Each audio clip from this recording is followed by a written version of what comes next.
Hello everyone, my name is Pratik and I'll be covering the news today discussion for 11th of July. So as usual, let's first discuss the headlines, which are as follows. The first news is that Niti Aayog has presented a report on State Science and Technology Council. The second headline is about restoration of ancient Indian knowledge system. Third, there is alternative to WTO proposal by EU. Then water sanitation and hygiene tracker. And fourthly and lastly, we have India demands IMO probe. Then we have quick updates. So let us start with the very first news for the day, that is roadmap for strengthening State Science and Technology Council's report. Now this is a very important report, primarily because India wants to be a developed country by 2047.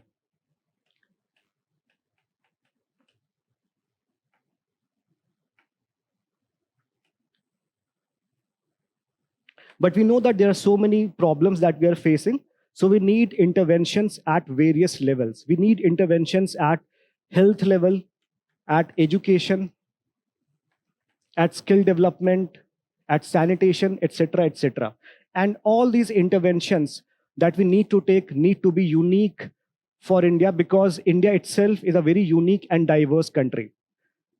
Because of that reason, there is very important need for innovation in India. And this innovation needs to not just at the center level, but also it has to be promoted at the state level. And that is why the concept of state science and technology councils have gained traction. All right. And the Niti Aayog report on State Science and Technology Council talks about some of the issues that they are facing and the ways in which they can be remedied.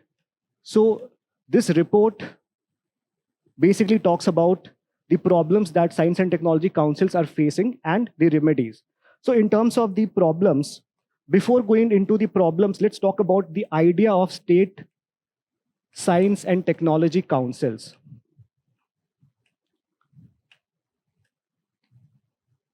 So first of all, they were not established like in a very recent time. It were established way back in 1971.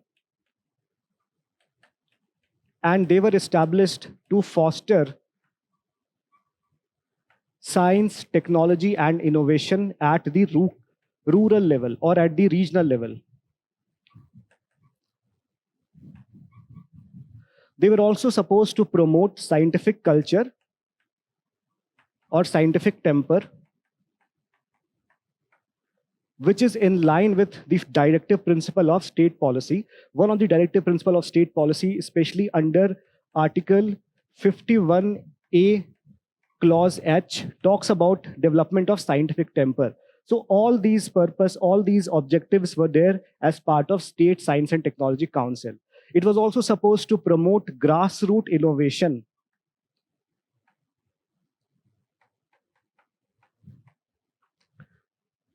But the recent report by Niti Aayog talks about some of the glaring gaps in terms of the functioning of state science and technology. So let's take a look at the issues that they are facing. So first, let's talk about the issues that they are facing. So here again, the issues that the State Science and Technology Council face, they are in line or they are very much similar to what the local governments or the local bodies face, right? So in terms of the local bodies, we know that there is majorly problems of 3 Fs, which is funds, functions, and functionaries.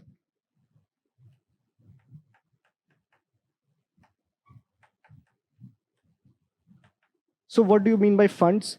That they do not have adequate fund. In fact, many of the state Science and Technology Council get less than 0.5% of the state GSDP. So funds is less.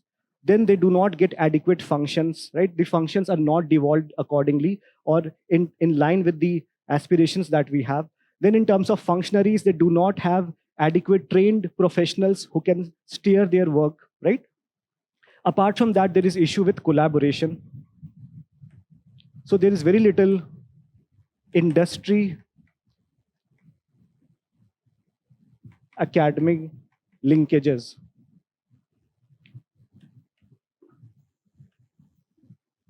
Right? So these are the problems. Let's talk about the solutions now, which this Niti Aayog has provided. So if you look at the problems, so we have discussed the issues with science and technology councils in terms of the financial resources which are inadequate. There is shortage of skilled manpower, especially with regard to understanding the science and technology requirement. Then they have weak inter-institutional and industry linkages, especially with regard to the kind of problems that the particular state is facing. Then there is issue with red tapeism, issue with regulatory and administrative bottlenecks. Now what suggestions has Niti Aayog suggested? Again, Niti Aayog has provided solution in line with these issues. So the first thing is in terms of finances. So here, Niti Aayog has suggested that the state government shall allocate at least 0.5% of state GSDP for science and technology budget. So this is the at least, this is the minimum level that they should be spending. Secondly, they should shift for core grant by the center to project-based and performance-based grant. Now, why this is important? It is important because this will incentivize the state government or the state science and technology council to perform and get funding in response to their functions or with response to how they are performing, right? So the funds will be tied to their performance. In terms of the functionaries or the human resources, so again, Niti Aayog has suggested a 70-30 ratio, 70-30 ratio of scientific to non-scientific staff. So this should, so the primacy should be given to those who have scientific understanding. Then the second thing is that they have suggested is to enhance capabilities via faculty and research secondment and utilizing retired scientists from central level. So we have a lot of retired professionals who are very skilled, but they are not getting or recognized for their because they have retired. So it is very essential that we take those people who have retired and incorporate or integrate them in the system. Then finally, we need to integrate with industries. And for this, we need to map state resources with institutional partnership. For example, Gujarat has a very robust SHG movement, right? We know that it has a very huge or it has a very robust cooperative movement. So it can collaborate with Amul, right? It can collaborate with institution like IRMA, Institute of Rural Management in Anand, right? So again, the point is depending on the strengths of the state, it can use specific inputs or it can use specific collaboration with industry and academia, okay? So this is all about the first news, which is strengthening of State Science and Technology Council. Let's now move to the second news. And before that, this is the question that UPSC asked from innovation, right? So innovation, essentially, the question was a topic of essay that innovation is the key determinant of economic growth and social welfare, right? So here you can talk about the importance of innovation at the local level or at the regional level, and what suggestions has Niti Aayog provided to foster innovation at the grassroots level, right? So now let's move to the second news, which is restoration of ancient Indian knowledge system. Again, a very important news. In fact, UPSC has asked multiple questions from this topic. So first of all, as you can see from the images, that all these images talk about some element of India's knowledge system. And India's knowledge system has been diverse. It is in fact, it is in medicine, it is in maths, it is in psychology, or it is in philosophy. So we have multiple areas where their Indian scholars have provided their perspective. Now, why this is in news? This is in news because our Vice President has recently mentioned that India's rise as a global power must be accompanied by the rise of its intellectual and cultural gravitas, which means that even though we want to be a developed country, by 2047. So it needs to be accompanied not just by economic growth, but it needs to be accompanied by intellectual and cultural growth as well. And for that system, we need to adopt and cherish the Indian knowledge system that we have. So the question comes, what exactly is Indian knowledge system? So Indian knowledge system is basically a framework, a system of framework of knowledge developed in India over thousands of years across various disciplines. Philosophy, we have philosophy like Sankhya. We have contribution in mathematics like algebra and zero, right? Then in medicine, we have Ayurveda.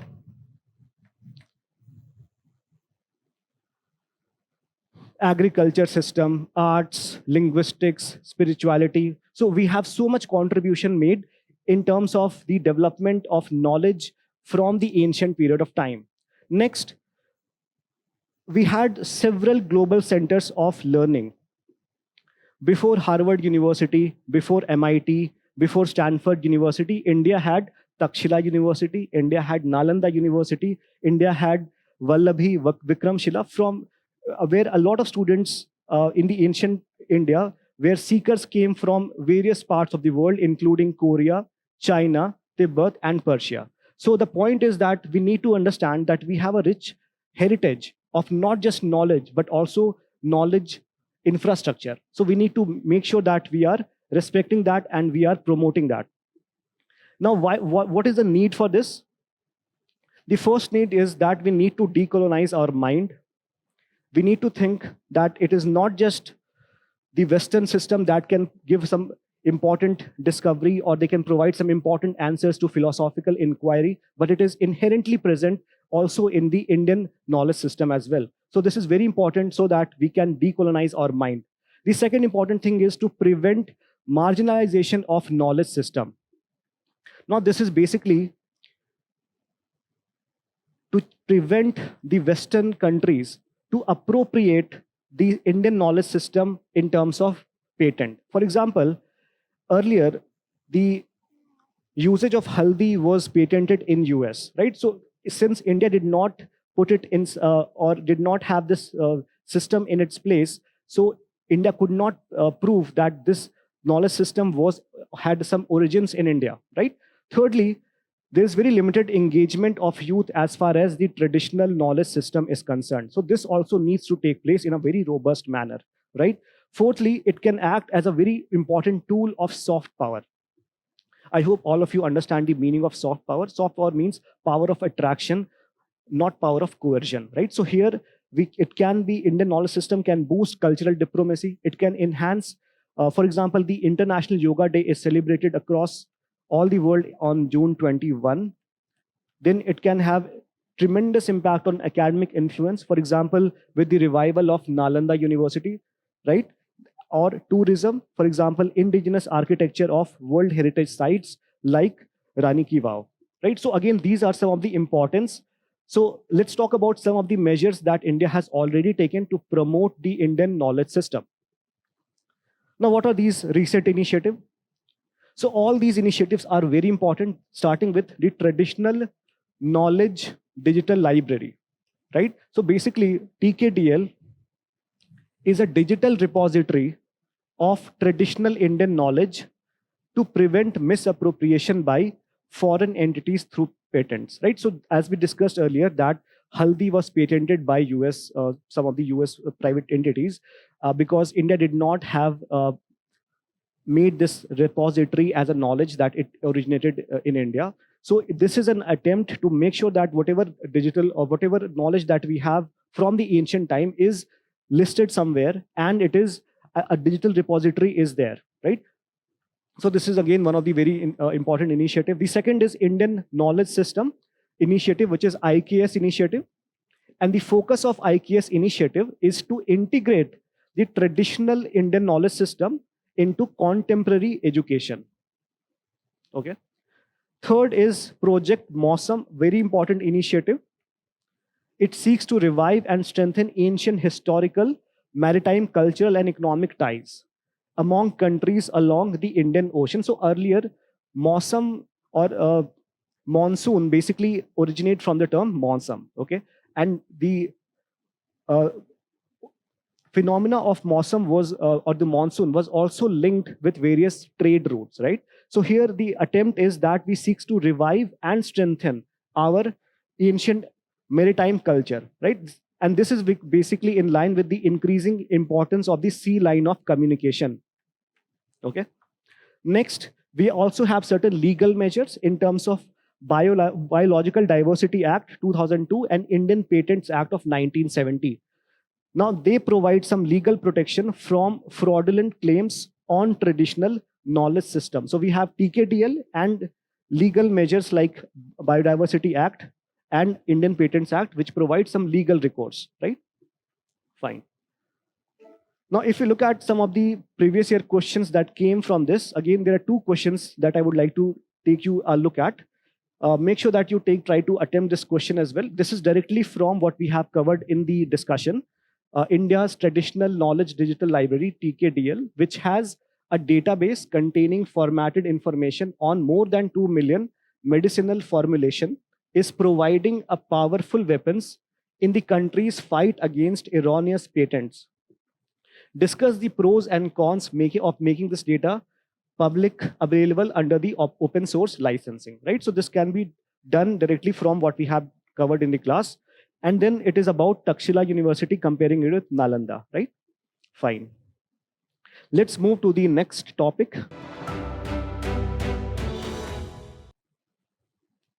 Again, a very important and a relevant topic from international relations. This topic is about the EU chief who is calling for an alternative to World Trade Organization. Now, World Trade Organization has been in news for all the wrong reasons, and we know why it is in news for a very, for especially because it is not being able to promote its mandate, right? So here we'll take a look into the origins of WTO, the kind of process it has to resolve disputes, and what can be done to improve its functionalities, right? So first, let's talk about WTO. So it's a very simple thing, or it is very factual thing, that when was it established? So it was not established like Bretton Woods twins, like in 1940s, right? But it was established in 1995, okay? But before WTO was present, it was there was another entity called GATT, which was General Agreement on Tariffs and Trade of 1947. Now, how it was different? Just like we had League of Unions, League of Nations before United Nations, we had GATT before WTO. Okay, and what was the function of GATT? It was only a provisional arrangement. It was not an institutional agreement. So WTO is properly institution, like it has proper functionalities, it has proper rule-based mechanism, but it was just a provisional or a temporary arrangement. It was not a whole organization. So the mandate of WTO is to regulate different aspects of trade across various countries, right? So different aspects of trade mean maybe in terms of tariff dispute, maybe in terms of market access. So there can be a lot of challenges, right? So WTO essentially is a body that takes into or tries to resolve all these matters. It also takes into consideration the issues with regard to intellectual property as well. Finally, in terms of the members, WTO has 166 members, not 164, right? And then including India. And the decision making, importantly, is not based on some simple majority or special majority. It is by consensus, which means that every member should agree to the decision. Now, one of the problems with regard to the WTO, which is perennially happening, is that there is issue in the dispute resolution settlement system. So what exactly is the process all about? See, there are two ways of settling disputes as far as WTO is concerned. The first way is very essential, or the first way is very simple, that it will be decided by mutually agreed solution. Okay, so if two countries decide to take up these problems themselves and they come up with a mutually agreed solution, that will be one of the ways in which the solution can be devised, right? So again, there is no problem, but this is highly impractical because there are several times countries do not come up with solutions themselves. Then the second process is through adjudication. So again, first there is a neutral member which is appointed, basically consisting of 3 members, right? And then it provides a solution to the dispute. And if the member, if the dispute, the parties or the participants, they agree with the judgment of the neutral member, then again the matter is expected to be resolved. But what if they are also not able to resolve that dispute? Then the matter goes to adjudication. In this part, they have an appellate body which is for the settlement of dispute. And this is the apex, which means it is the topmost body. After this, there is no further mechanism. So whatever they decide, the parties have to accept that decision.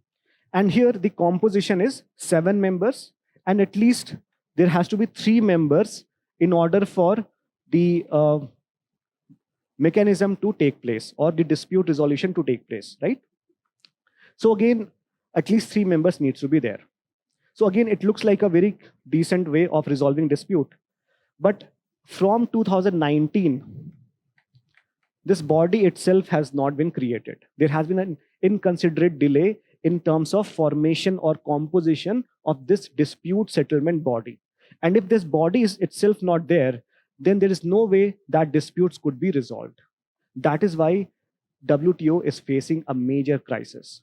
Now, let me tell you about other crises that WTO is facing. So first, we have obviously discussed about the paralysis of dispute settlement body. And why this paralysis? Because of non-appointment of the members. That is the primary reason. And here, the role of US is very significant because US has impeded the functioning of this body. Secondly, WTO is often seen as favoring the developed countries, right? So even though there was Doha Agreement, whereby the developing countries were sought to given some leeway, but they were not implemented in the way it was supposed to be. So again, it is seen as a vehicle to promote the interest of the industrialized countries. Thirdly, it lacks transparency and there is very limited involvement of the developing countries in terms of the decision making.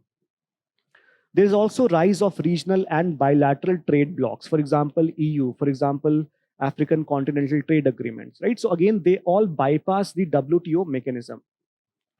Also, there is rise of US-China conflict, trade conflict. In fact, US has imposed multiple unilateral actions, reciprocal tariff. Even recently, Donald Trump has mentioned that he would be imposing 10% tariff on all the BRICS members. Again, all of this goes against the mandate of WTO, right? Fine. So in terms of India's stand, what exactly India stands to gain on WTO and how India looks at the issues of WTO. So first of all, India is very much in support on full restoration of appellate body. And not only that, it wants transparent and inclusive reform processes so that the interest of the developing countries can also be taken into account. Then India wants to have certain special and differential treatment, especially to improve or especially to take into consideration the interest of the global south as well.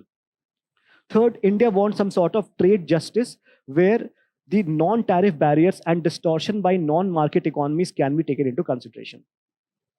And here we can talk about the CBAM or the climate border adjustment mechanism that is undertaken by EU. So India considered that as an unfair trade practice. Then India also wants to protect its agricultural safeguards or agricultural policies, especially with respect to MSP policies and the public stock holding measures, because this is an interest of food security and also to protect the interest of the farmers, right? And the Western members consider this measure as trade distorting. Finally, India has a global strategy where it wants to use WTO to use it assertively while diversifying trade and honoring agreements. So essentially, India wants a win-win situation where it does not just want to limit it for the benefit of the global south, but it wants to ensure that it is for the benefit of world at large. The next news that we want to discuss is WASH Progress Tracker 2025. First of all, we need to discuss what exactly is WASH. So here WASH means water, sanitation, and hygiene. So combining these three words, WAS and H, WASH initiative has been developed in collaboration with WHO and UNICEF. And they have recently released a report, and they have mentioned that more than 100 countries have shown some progress in terms of improving these parameters, including water, including hygiene and sanitation. So it's a good news, right? It's a very progressive news. But on the other hand, it also tells that only 17% of the countries have adequate funding to improve these services. So even though they have made certain progress, but in terms of funding, they lack severely because only 17% countries have adequate funding. In terms of India's stand, it has been the tracker has recognized that India's effort for WASH is constructive, and especially in terms of healthcare facilities, infrastructure, national monitoring. So India is doing well. Now let's talk about the importance of WASH. So WASH is very much essential because it has multiplier effect, right? So if you improve your water, if you improve sanitation, if you improve hygiene, it not just improves your health, but it also acts as a vehicle for gender equality. It also acts as a vehicle for human rights, right? For example, it is linked to SDG 3, which is for good health and well-being. Of course, it is linked to SDG 6, which is management of water and sanitation for all.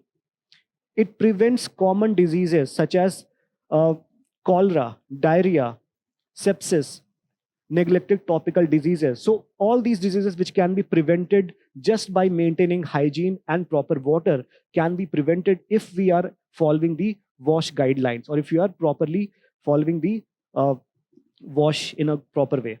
Then it promotes education, because one of the reasons why girl child drop out from educational institution is there is lack of toilet facilities, or even if there is toilet facilities, it does not have a running pipeline or water facility. So by ensuring that we are providing this infrastructure, this will definitely have a very good impact on retention of the girl child in schools. And this will definitely improve not just the gender empowerment, which is part of SDG 5, but it will also improve SDG 4, that is quality education.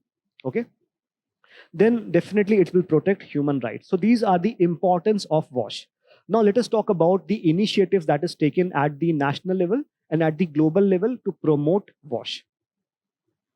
So what are the major initiatives taken at the national level or at the level of India? So first we have Swachh Bharat Mission. So what is the mandate of Swachh Bharat Mission? It is to eliminate open defecation. In fact, there are various versions of Swachh Bharat Mission now. It is also to eliminate not just open defecation, but also public urination, or basically ensuring that there is proper disposal of waste as well. So again, it has acquired more dimensions. Secondly, we have Jal Jeevan Mission, which is to ensure tap water connectivity to every rural household, right? And then we have Namami Gange. So Namami Gange focuses on cleaning and conserving the Ganga river water, right? So again, we have a holistic. So first we'll clean the river, then we'll bring that river water in the form of Namami Gange, or in the form of Jal Jeevan Mission. And from Jal Jeevan Mission, we'll use that water to supply water for the toilet that we construct under Swachh Bharat Mission. So that is all about the national initiative. Let's take a look at the global initiative. In terms of the global initiative, we have a protocol on water and health, which is the only international legal agreement linking sustainable water management and prevention, control, and reduction of water-related diseases in Europe. So this is primarily linked to Europe.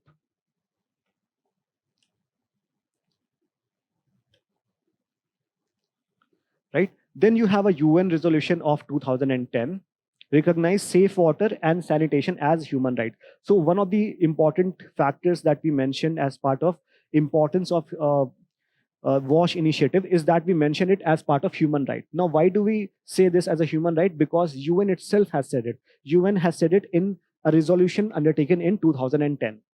Then WHO WASH strategy. it aims to improve health. So basically, it is for health through better water, sanitation, and hygiene. Then you have UNICEF. So UNICEF has a different strategy. It is to support SDG 6. I think it also will have some multiplier effect on SDG 5 and SDG 4 as well. Then UN Sanitation and Hygiene Fund, which basically funds high burden countries, which are susceptible to uh, defaulting on the WASH guidelines to improve sanitation. So these are the initiatives at the global level to promote WASH initiative. Now let's take a look at the previous year question which were framed from this. To ensure effective implementation of policies addressing water, sanitation, and hygiene, which is WASH, the identification of beneficiary segment is to be synchronized with the anticipated outcomes. Examine the statement in the context of WASH scheme. Now take a look at this question, read it, understand it, and then in the comment box, mention what you would write here, because this question is slightly cryptic. Okay, it needs a lot of comprehension. So make sure that you look at it and provide your answer in the comment below. Fine. The next major news of the day is role of IMO in maritime safety. So, International Maritime Organization is one of the major or one of the most important organization as far as maritime safety and environmental pollution in maritime area is concerned. And why it was in news? Because India participated in the council in the 134th session of the Council of IMO. In fact, one of the secretaries participated, and India urged IMO for comprehensive investigation and global review of maritime incidents. If you have read some, like couple of days back, there was a news of sinking of container ship MSC Elsa 3 in Kerala, which led to a lot of environmental problems because it contained a lot of pollutants, right, in the form of, I think, calcium carbide, pesticides. So it has an impact on not just the maritime ecosystem, but also have an impact on the livelihood of the fishermen who will be not getting the adequate resources from that as an outcome of that sinking. So there has to be some way in which such disputes can be resolved in an amicable manner. And why an international arbitration is required, or an international oversight is required? Because obviously when two countries will be having some dispute on certain things, then definitely it will be prolonged. So there has to be some sort of standardization in terms of the maritime dispute. In terms of that, we have IMO for maritime safety and environmental protection. Now there are certain objectives and there are certain conventions with regard to IMO which are important. So first, what are some of the important objectives? The first major objective is to ensure safety standard for ships. Again, there are a lot of things which are mentioned. So first objective is related to ensuring that ships are safe, they're able to navigate in a proper way, there is operational safety, right? And there is fire protection, all these things. Now this is undertaken through a convention called SOLAS Convention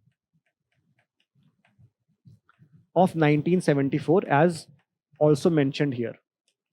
The second thing is with regard to pollution. So again, the first one is with regard to ship. The second objective is to minimize pollution, and through what means? By oils, by chemicals, by sewage, by garbage. And this is done through MARPOL Convention, right? This is through MARPOL Convention. These are the two most important conventions related to IMO.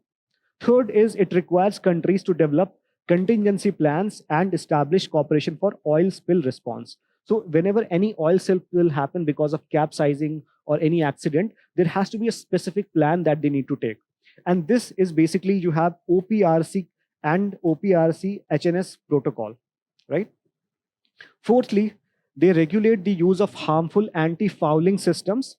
So what is anti-fouling system? The system which is used to prevent marine organisms from attaching to ships' hulls. So basically, this is to prevent the maritime ecosystem or organism. And this is by AFS Convention. Then there is another objective of preventing the spread of harmful aquatic organisms and preventing introduction of invasive species. So this is again another important objective, and this is done through Ballast Water Management Convention. Then there is a Hong Kong Convention. And what is the objective of the Hong Kong Convention? It is to ensure that the recycled ships do not pose unnecessary risk to the human health and safety or the environment. So again, these are the major objectives. Even if you're not able to understand or remember the convention, at least first understand the objectives. Then once you have done this revision, you can then add certain conventions. Okay. So this is all about IMO, and IMO is very important because very recently UPSC has asked a question in this form. Sea is an important component of cosmos. Discuss in the light of the above statement the role of IMO in protecting environment and enhancing maritime safety and security. Directly, this can be solved from the content which is provided here, right? So here just you have to explain the factor that why sea is important, because sea is a source of carbon sink, right? It's a source of carbon sink. It is also a source for maritime resources. It provides livelihood to fishermen, all these things, right? So here first you have to explain the importance of sea. Then in light of this, what is the role that is played by IMO? Let us now move to the quick updates. The first news here, which is of importance, is about Autonomous District Council. And why it is in news? Because governor's rule has been imposed in Chakma Autonomous District Council in Mizoram, which is part of the 6th schedule. So there are two things which are important here. First is governor's rule, what exactly it is. And the second thing is 6th schedule.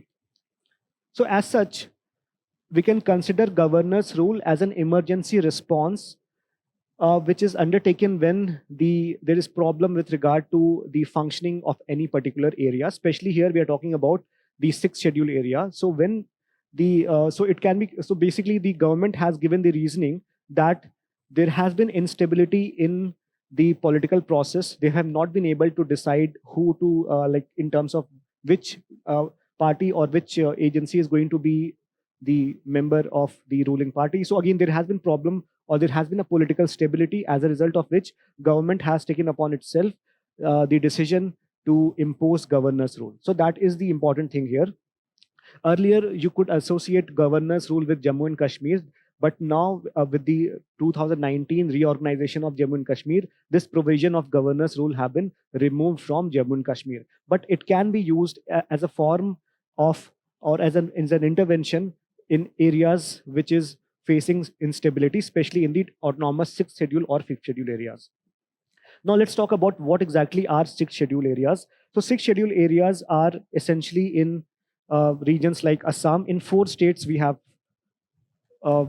6 schedule areas: Assam, Meghalaya, Tripura, and Mizoram. And the purpose of 6th schedule is to promote autonomy to particular states, right? Especially these regions where they are inhabiting, right? Where there are more tribes inhabiting. So we also have 5th schedule area. So 5th schedule area are so-called, are essentially inhabited by the tribals which are living in the so-called mainland India, right? So, and here we have 10 states which are part of 5th schedule, and they are governed under tribal advisory councils, TAC. And the 6th schedule areas is basically applicable in 4 states, and they are guided, or they are administered by ADCs, or autonomous district councils. Now, they are established to govern tribal areas, and their objective, the ADCs, the objective is to ensure tribal autonomy and to preserve their distinct identity and promote development in the tribal dominated regions, right? Their function is to make laws in various areas, and especially they resolve disputes on customary laws. So again, not only they have executive, or they have legislative function, they also have somewhat legal function, they have adjudicatory powers as well, or judicial functions as well. Fine. The structure is that they do not have more than 30 members, of which 4 are nominated by the governor, right? So it is nominated by governor, not the president. The next news is about reservation in local bodies. So recently, Telangana cabinet has approved 42% 42%, sorry, 42% quota of backward classes in local body polls. Local body here means both the urban local bodies and the rural local bodies. If you look at the provision for reservation as far as local bodies is concerned, it is provided, or it was mentioned, or it was initiated by the 73rd and the 74th Constitutional Amendment Act, which gave constitutional status to the PRIs and the ULBs. So within Article 243D, we have reservation provision for panchayats and 243T for municipalities. Okay.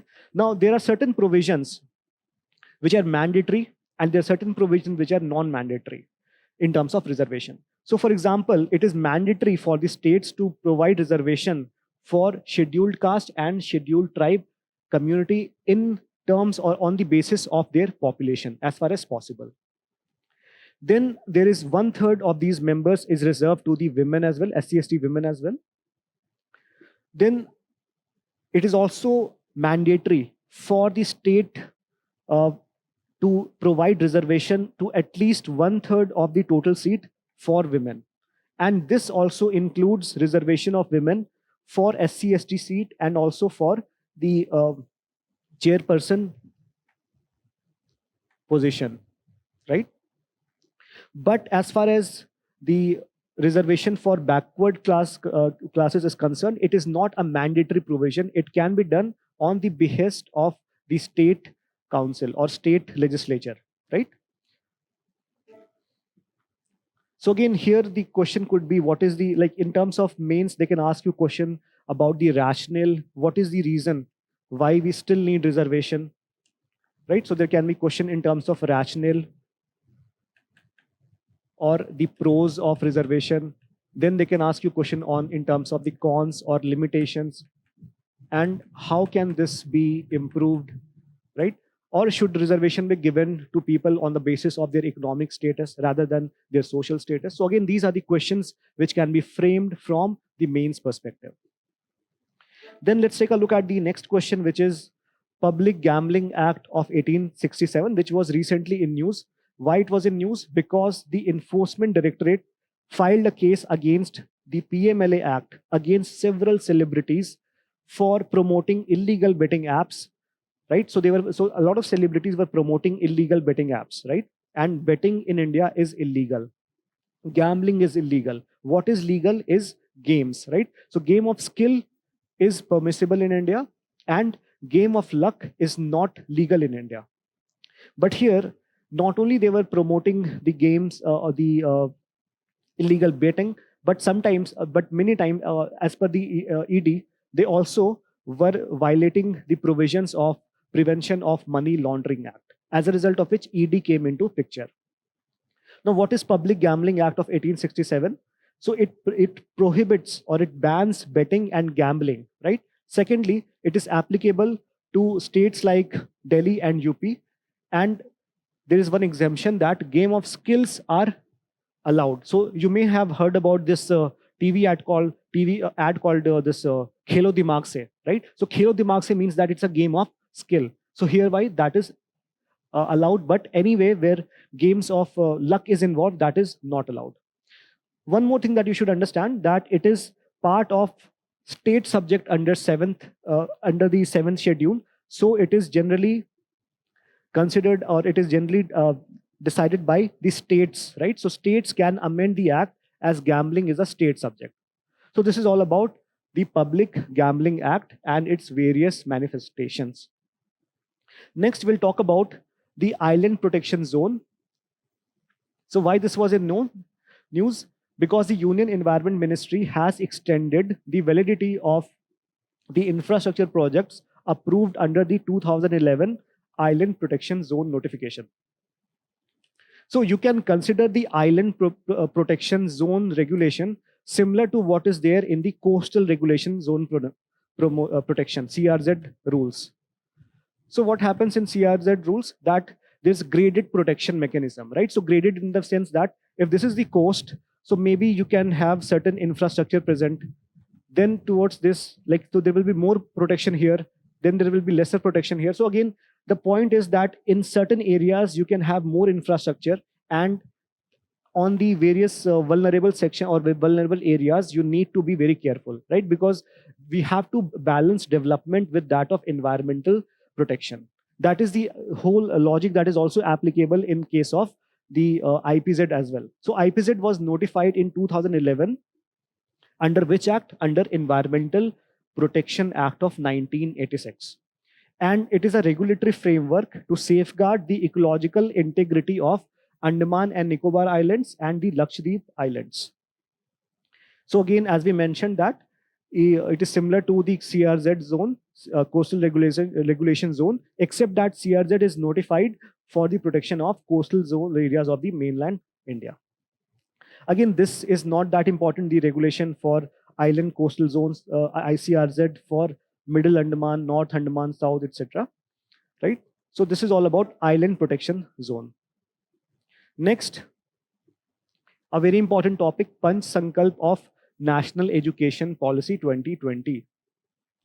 So recently, Union Education Minister has introduced this concept or this resolution under the National Education Policy.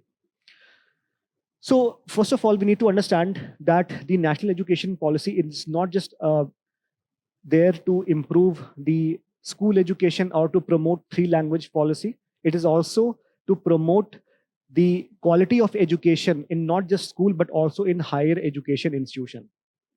And the reason we need to improve our higher education institution quality is because we need to develop cutting-edge research skill set for the youth, and also we need to ensure that there is lesser brain drain from India, right? Because if we have quality education institutions in India, then the youth will be motivated to stay in India and also do research in India, right? So for that purpose, there is Panch Sankalp measure is given, right? And this is for transforming higher educational institutions. So the Panch Sankalp is not for school education, it is for the higher educational institutions of the country. And what exactly are the mandate or the various 5 resolutions? The first one is that there needs to be a next generation emerging education, next gen emerging education. Second is that there must be multidisciplinary education, right? Third is innovative education. Education should be innovative, right? In line with what the Niti Aayog recently mentioned. Fourth, it should be holistic in nature. Fifth, it should be Bharatiya education, right? For example, what we discussed under traditional knowledge system, right? And this is innovation. Here we can talk about science and technology councils, state science and technology council, right? And now these data is important from the perspective of mains. What is the status of higher education in India? So in terms of the gross enrollment rate, it is 28.5%, 28.4%. But our target is that we want to take it to 50% by 2035, right? Now, female gross enrollment rate is also very good. It is 28.5%, which is very positive that it is higher than male. So again, a question can come in UPSC prelims. They can give you 2 data, and they may give you the female GER as lesser than the male GER or the overall GER. So again, if you are aware of this data, you will be able to get the right answer. Gender parity index is 1.01, which is again a very good indicator. And government universities contribute 73.37% of the total enrollment. So here again, we need to see from this that we need to increase the role of private sector. So private sector also needs to promote cost-friendly or affordable education as well, right? Fine. So now let's talk about the next topic, which is S-400 air defense system. Now, during the Operation Sindoor, Pakistan had launched several missiles on Indian cities. And because of that reason, the Indian air defense system S-400 became a household name. But as we all know that S-400 system is not indigenous. It is basically borrowed, or it is basically taken from Russia. But the good thing is that now we are trying to establish, or we are trying to indigenize its MRO facilities, which means that maintenance, repair, and the overhaul facility will be given to any into Indian firm. So basically, this is a step towards indigenization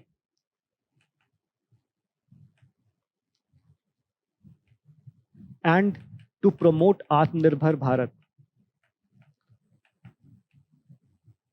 right? So what exactly is S-400 system? It is a long-range surface-to-air missile. It is acquired from Russia. In India, it is known as Sudarshan Chakra. Sudarshan Chakra is associated with Lord Krishna.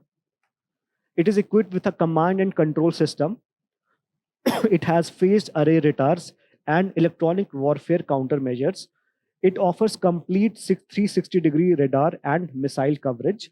Multi-missile compatibility enables layered defense and can track and engage multiple targets at once, right? So again, there are certain specification with regard to its range and capability in terms of its speed, which is around 13 to 14 Mach.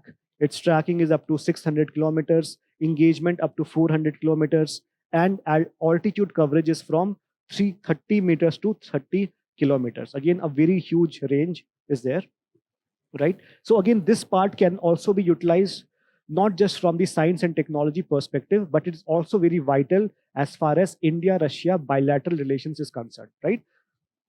Fine. Next news is about machine vision based inspection system, MVIS. Now, this is an initiative undertaken by Indian Railways, which has signed an MOU with DFCCIL to enhance train safety with the installation of MVIS inspection system. Now, MVIS system is essentially machine vision based inspection system, and it functions on the basis of AI machine language technology, right? So basically, it is application of AI and machine learning on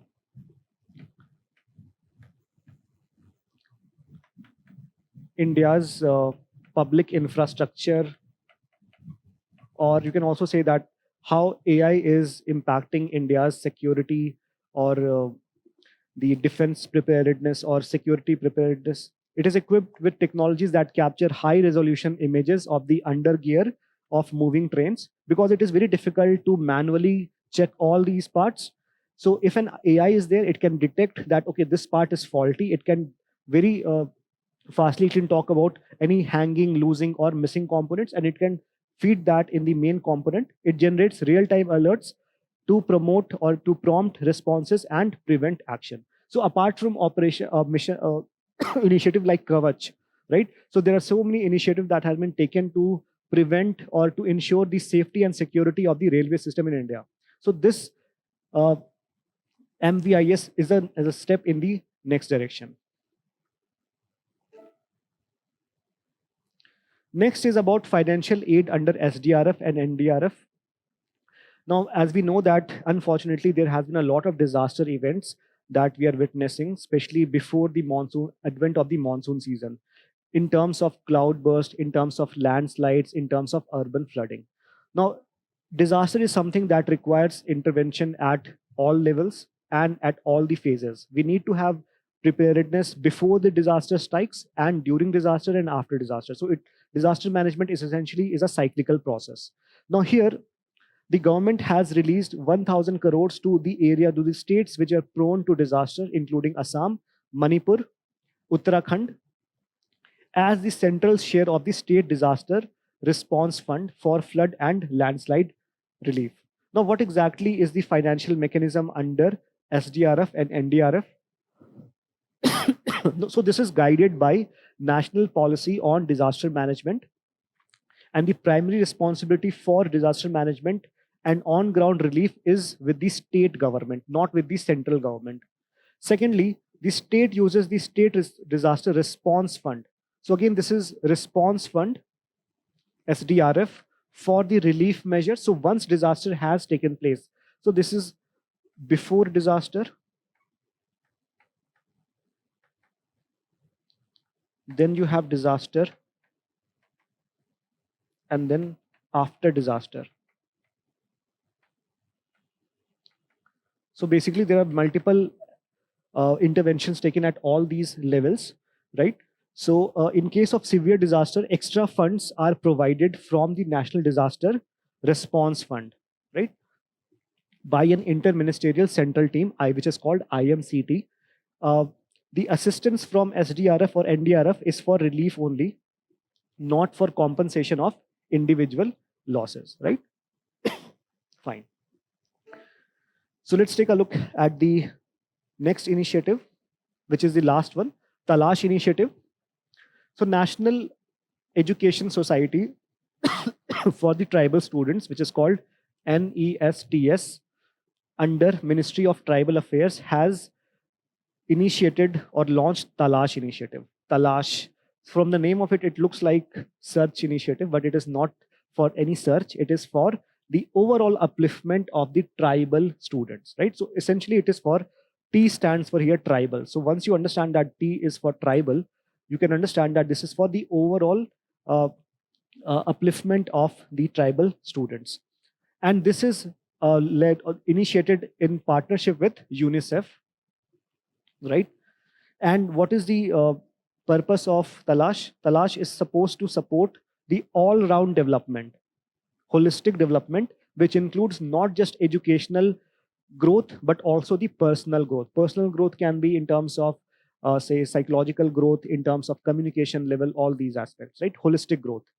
And this is particularly for students who are studying in Eklavya Model Residential Schools, ERMS, right? So ERMS essentially is a central sector scheme.